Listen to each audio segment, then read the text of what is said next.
Mathilde, j'ai passé un an en Roumanie à Bucarest.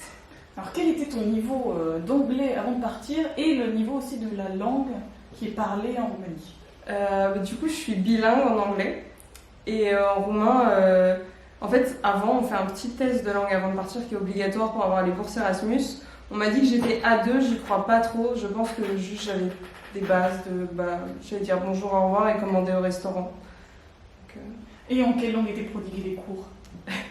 Officiellement en anglais, mais des fois c'est comme en France, les profs avaient la flemme et on passait 5 minutes en roumain et ils se faisaient des blagues entre eux. Mais normalement c'est en anglais. Alors comment ça s'est passé pour communiquer avec les autres élèves et les profs? Ils te mettent dans une section avec en fait des cours qu'en anglais et il y a une quinzaine de Roumains qui sont dans cette section-là. Donc on n'est pas dans les grandes promos avec tout le monde. Et donc tout le monde parle anglais, ça c'est très très cool. Et puis même quand ils parlent roumain, en fait c'est une langue latine, c'est très très proche de l'italien. Et en fait même en parlant très bien français et en plus si on a appris des langues latines, c'est plutôt facile de s'y retrouver. Souvent quand on discutait et qu'on oubliait un mot en anglais, c'est quoi le mot dans ta langue? Ok, c'est le même dans la mienne. Et est-ce qu'il y a quelque chose que tu voulais savoir, que tu aurais aimé savoir avant de partir en Roumanie? Je peux pas dire la taille des coiffeurs. Ça donne pas envie. Un truc que j'aurais aimé savoir, c'est pas en soi avant de partir en Roumanie, c'est avant d'être dans cette école-là, c'est que il y a très peu d'associations et donc si on veut s'intégrer et se faire des potes roumains, il faut qu'on aille gratter les associations des autres facs. Sinon on reste qu'entre français, voire à la limite qu'entre Erasmus, mais si on sort pas de l'école, c'est dur de rencontrer des Roumains. Alors concernant l'école, qu'est-ce que tu as pensé de l'offre de cours? Qu'est-ce que tu as choisi comme cours? Alors l'offre de cours c'est assez particulier parce qu'en soi en fait tu peux choisir les cours des années que tu veux. Donc j'avais des cours de 2e et 4e année parce que ça matchait bien sur les emplois du temps. Et donc j'avais des trucs de patrimoine, d'histoire de l'art, j'ai eu des trucs fire safety. J'ai pas eu de construit, j'ai échappé à la construit. Est-ce que tes cours t'ont plu? Ah oui, carrément. Moi j'ai trouvé ça très cool.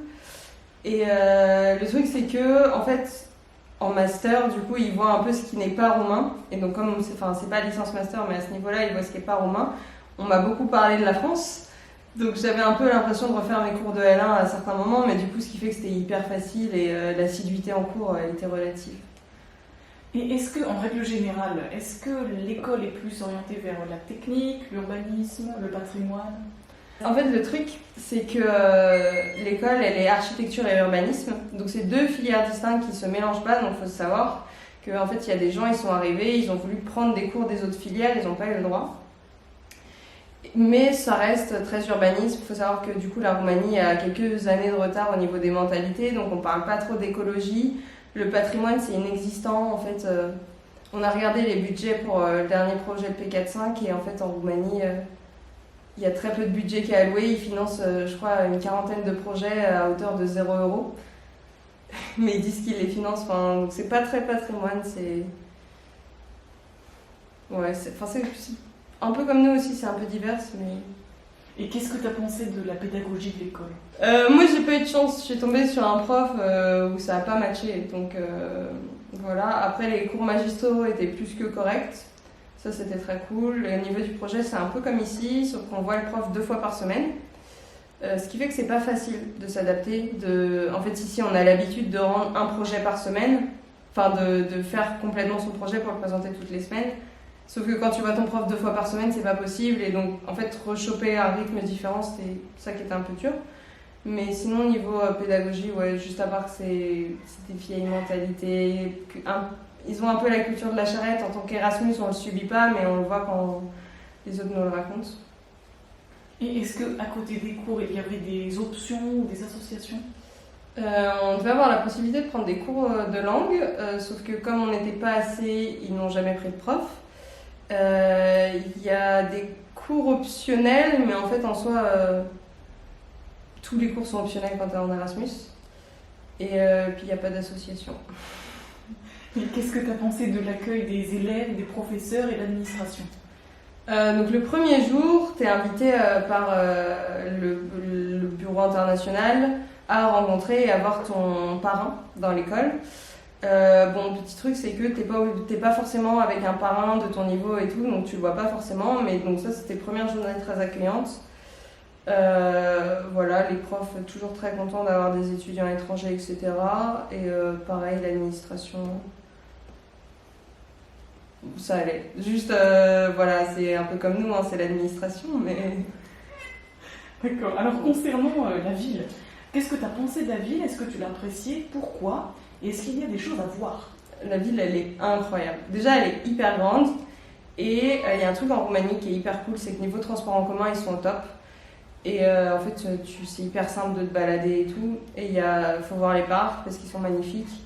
Il y a quelques musées qui sont assez sympas. Et puis l'architecture en fait, de Bucarest, elle est hyper frappante. Parce que tu as des trucs très anciens, on l'appelle le Petit Paris. Tu as beaucoup de bâtiments inspirés de Paris, de l'Italie et de plein de cultures. Pareil, tu peux tourner un coin de rue, tu es dans un truc très parisien. Puis ensuite, tu as des bâtiments en briques comme un peu plus au nord. Et puis au milieu de ça, tu as les gros blocs communistes qui sont venus s'implanter. Donc c'est hyper riche. Il y a plein de gens qui trouvent cette ville moche, mais en fait, c'est un peu une ville Kinder Surprise, quoi. Enfin, tu tournes une porte et pouf, il y a un truc incroyable derrière, alors que toute la rue est moche.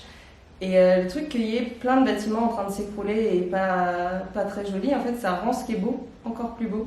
Et je trouve architecturalement, c'est très varié, très intéressant. Et tu as pu visiter le reste du pays?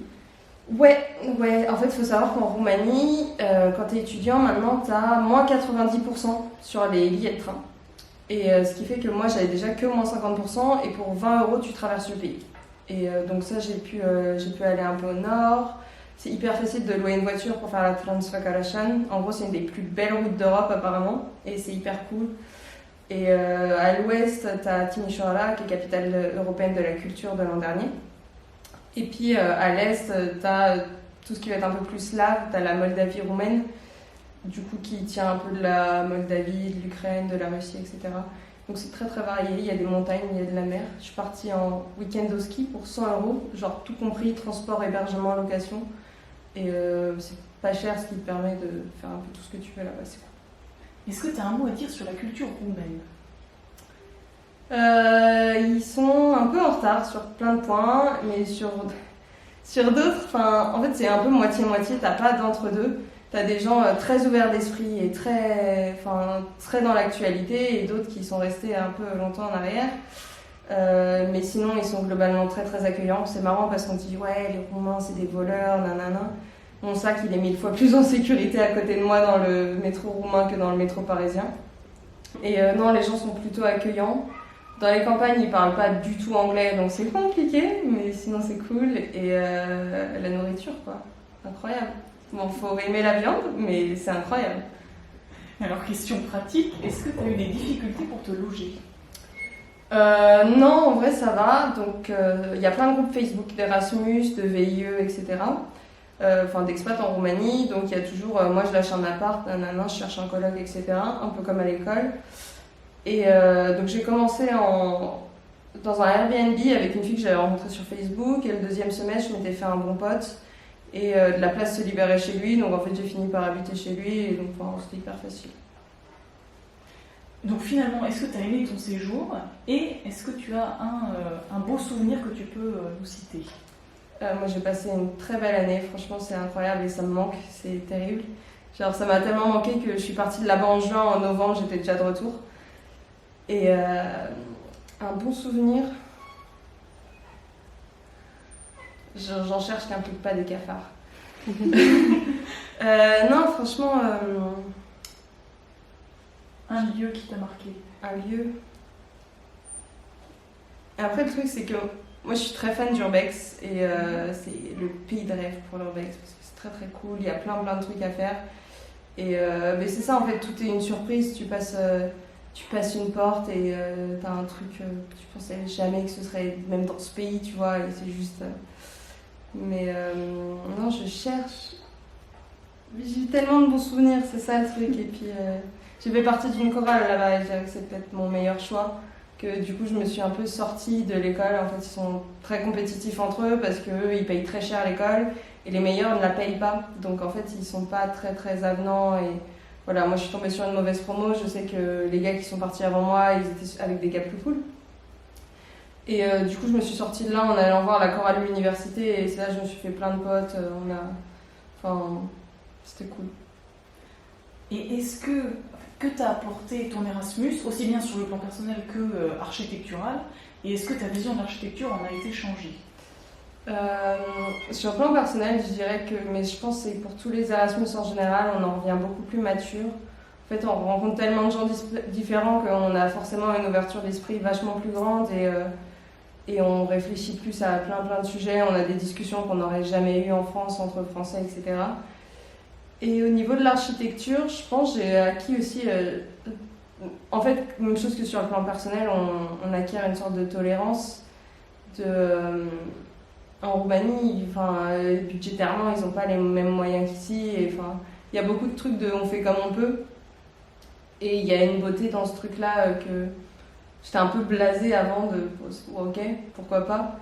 Et je sais pas. Et puis même, leur patrimoine n'est pas du tout le même que le nôtre. Dans les campagnes, là-bas, ils vivent dans des trous de hobbits, quoi. Et cette simplicité de l'architecture, je l'apprécie beaucoup plus depuis que je suis partie là-bas que bon. Et est-ce que tu as quelque chose à ajouter? En vrai, moi j'ai pas eu une très bonne expérience avec l'école parce que voilà, j'ai pas eu de chance avec mon prof de projet et je suis pas forcément tombée dans la promo la plus cool.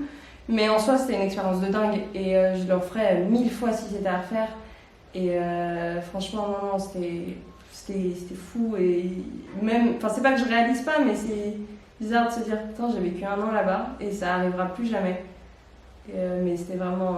Le pays en vaut tellement la peine, même si vous êtes dans une école pire que ce que j'ai fait. Ça vaut tellement la peine, faut foncer, puis rien n'est cher, donc vous êtes tellement plus libre de faire que dans d'autres pays où t'es là, putain, le budget c'est court, je pouvais pas pouvoir voyager ce mois-ci. T'as 1 an en fait pour découvrir un tout nouveau monde et donc voilà.